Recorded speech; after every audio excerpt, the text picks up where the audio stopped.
அதிமுக பொதுச் செயலாளர், தமிழ்நாடு சட்டமன்ற எதிர்க்கட்சித் தலைவர், முன்னாள் முதலமைச்சர், புரட்சித் தமிழர் மாண்புமிகு எடப்பாடியார் அவர்களின் ஆணைக்கிணங்க சென்னை அண்ணா பல்கலைக்கழக மாணவி பாலியல் பலாத்கார சம்பவத்தில் குற்றவாளிகளுக்கு சாதகமாக செயல்படும் தமிழக விடியா மாடலாட்சி செய்யும் திரு ஸ்டாலின் அரசை கண்டித்தும் எவ்வித அரசியல் இடையூறும் இன்றி நீதி வழங்கிட சிபிஐ விசாரணை வேண்டியும் அதிமுக சார்பில் இன்று பழைய பேருந்து நிலையம் அண்ணா சிலை அருகில் மாபெரும் கண்டன ஆர்ப்பாட்டம் நடைபெற்றது.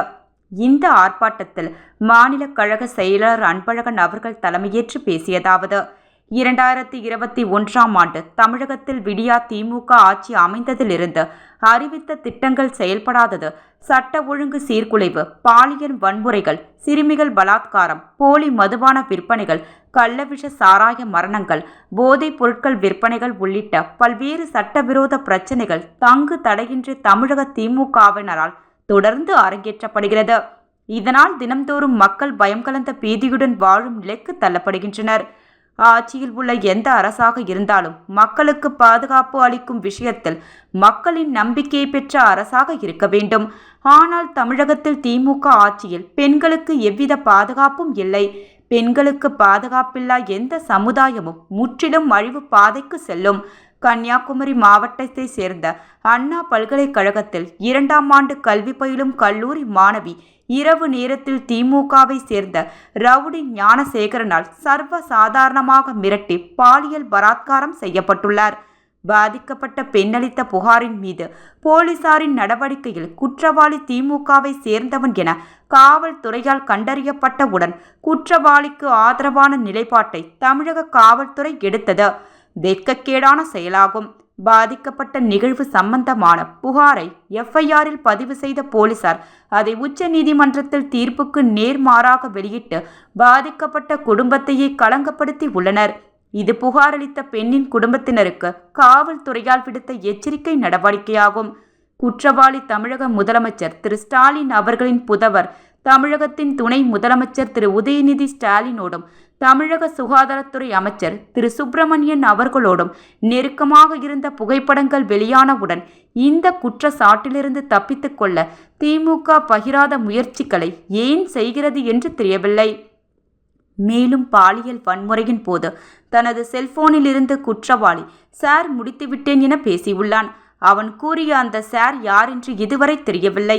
அதற்குள் சிட்டி கமிஷனர் குற்றவாளி ஒருவர் மட்டுமென அறிக்கை விடுக்கிறார்.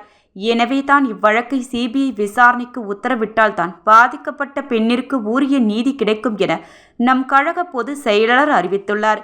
இது சம்பந்தமாக கழகம் உயர்நீதிமன்றத்தில் தொடுத்த வழக்கில் 3 பெண் IPS அதிகாரிகள் தலைமையில் குழு அமைத்து விசாரிக்க வேண்டுமென உயர்நீதிமன்றம் அறிவித்துள்ளது. இந்த வழக்கு சம்பந்தமாக சுகாதாரத்துறை அமைச்சரும் காவல்துறையினரும் முன்னுக்கு பின் முரணாக பல்வேறு கருத்துக்களை தெரிவித்து வருகின்றனர்.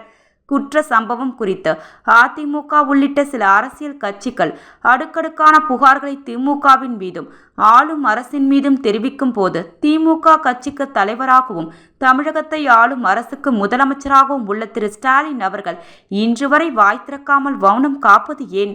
குறைந்தபட்ச குற்றவாளி திமுகவை சேர்ந்தவராக இருந்தாலும் சட்டப்படி அவருக்கு அதிகபட்ச தண்டனை பெற்று தருவேன் என வாய் திறக்காதது ஏன்?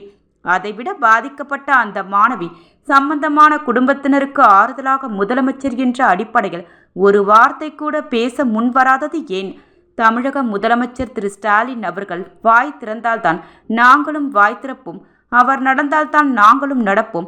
அவர் நின்றால் நாங்கள் நிற்போம். அவர் படுத்தால் நாங்களும் படுப்போம் என்பது போன்ற ஓராம்ச கோரிக்கையில் திமுக கூட்டணி கட்சிகளான காங்கிரஸ், இரு கம்யூனிஸ்டுகள், விசிக, மதிமுக, பல்வேறு மதவாத கட்சிகள் இவையெல்லாம் வாய்மூடி மௌனம் காக்கின்றன.